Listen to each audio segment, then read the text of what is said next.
দিয়েছিলেন।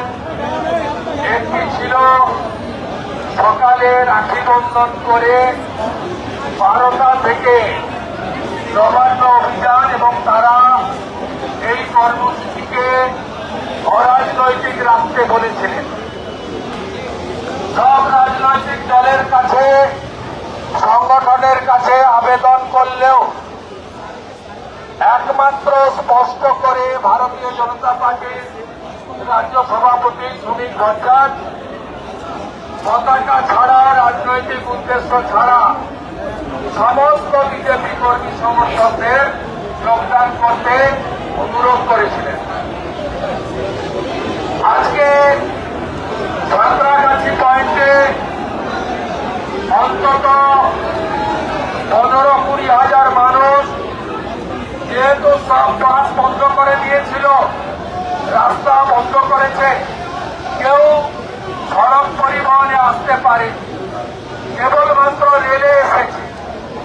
একইভাবে হাওড়া স্টেশন থেকে বঙ্গবাসী কলেজ কয়েক হাজার মানুষের প্রতিবাদ মিছিল নবান্নর দিকে গেছে। আমাদের দড়িনা ক্রসিং এ জমায়েত ছিল, এবং আমরা ঠিক 1টা নাগাদ আমরা যখন হাঁটতে শুরু করি, আমাদের কাছে খবর এলো রানী রাসমণি রোডে বড় বড় খিদিরপুর থেকে আনোয়ার এবং অবিরাকে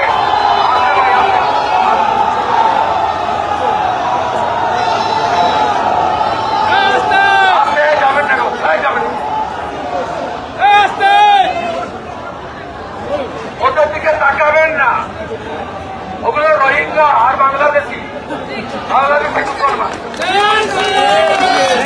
ওগুলো তাকাবেন না। ও ইলেকশন কমিশন বুঝে নেবে, বিহারের মতো ভোটার তালিকাতেই খেলা হবে।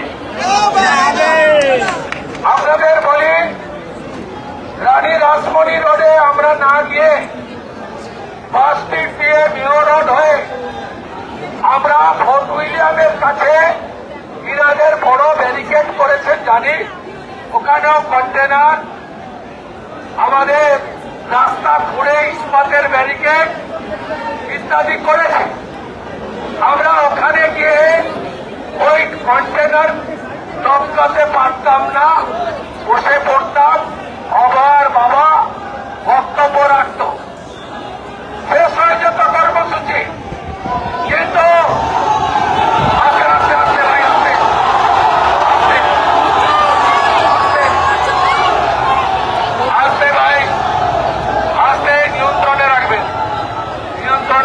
সবাই ইগনোরিট, আমার কথা শোনো। আমরা এখানে এরা যা করেছে, আমিও খেয়েছি। 6 মাস পরে মুখগুলো সব তুলে রাখুন, মুখগুলো তুলে রাখুন। এরা জাতীয় পতাকা বাড়িয়েছে, হাইকোর্টে যাব, সুপ্রিম কোর্টে যাব, মনোজ বর্মা তার পুলিশকে দেশ করো না জাতীয় পতাকা পড়ো, বদলাও হবে। আমার মাকে মেরেছে, ঢাকা পলা ভেঙেছে, প্রাইভেট হসপিটালে অ্যাডমিটেড, 22 জন হসপিটালে, 100-র বেশি ইনজোর্ড। একটা লাঠির গাওয়ানিও খেয়েছি। একাধিক এমএলএ, এক্স-এমপি, একাধিক আন্দোলনকারী মার খেয়েছেন। মার খেয়েও অনেকে এখানে এখনো আন্দোলনে আছেন। আমি এখান থেকে অভয়ের মাকে দেখতে যাব।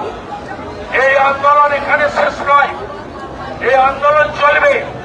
প্রায়োরিটি 1, অভয়ের মাকে দ্রুত সুস্থ করা। আমার দায়বদ্ধতা আছে। আমি উৎসাহিত করেছিলাম তার বাবা মাকে এই আন্দোলন করার জন্য। প্রায়োরিটি 1 তাকে সুস্থ করা। প্রায়োরিটি 2 আক্রান্ত আন্দোলনকারীদেরকে চিকিৎসা এবং সুস্থ করানো। প্রায়োরিটি 3 আগামী দিনের আন্দোলনের কর্মসূচি নিয়ে অভয়ের বাবা এবং আমার সভাপতি শ্রমিক ভট্টাচার্যের সঙ্গে আলোচনা করা। এবং তারপরে যেটা মমতা পুলিশ, কলকাতা পুলিশ, মনোজ বার্মার যারা চটি চেটে মেরেছে আমাদের, তাদের বিরুদ্ধে ভারতীয় ন্যায় সংহিতা এবং সংবিধান অনুযায়ী আমাদের মা, আমাদের ভারত মাতা, আমাদের ন্যাশনাল ফ্ল্যাগ মারিয়েছে এরা। আমি ভিডিও দেখাচ্ছি, দেখুন কোথায় যাবে এরা, কে বাঁচাবে? কেউ বাঁচাবে না। ডালা রশিকে মমতা বাঁচায়নি, নারকেল ডালা রশি ঠেলে কেউ বাঁচাবে না।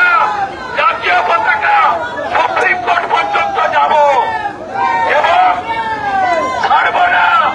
শুধু আপনারা দেখতে থাকুন কিভাবে জাতীয় পতাকা মারিয়েছে। দেখুন, দেখো বিয়াদবরা মমতার বড় আনন্দ।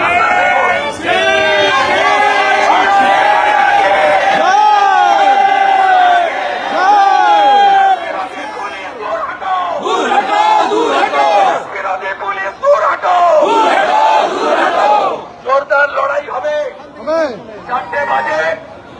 আমি আন্দোলন, অবস্থান, ধর্ণা প্রত্যাহার করছি। কেন? জুনিয়র ডাক্তার ফ্রন্ট তারা বাবা মার ডাকে সাড়া দেননি। আমরা জুনিয়র ডাক্তার ফ্রন্ট যাতে কালীঘাট অভিযান সফল করতে পারে তার জন্য ওদের টাইম 4টায় আছে। আমরা শুভেচ্ছা জানিয়ে তাদেরকে, আপনারা যান, ব্যারিকেড ভাঙুন, আপনাদের সঙ্গেও আমরা সবাই আছি। আপনারা লড়াই করুন, আর আগামী দিনে জোর লড়াই হবে, জোর লড়াই হবে। পিসি তুই চলে যা, ও পিসি তুই চলে যা, ও পিসি তুই চলে যা। আল্লাহ মমতা প্রাক্তন করবো, তোর ভাইপোকে জেলে ঢুকাবো, আর মনোজ বার্মাকে, ওই মনোজ বার্মা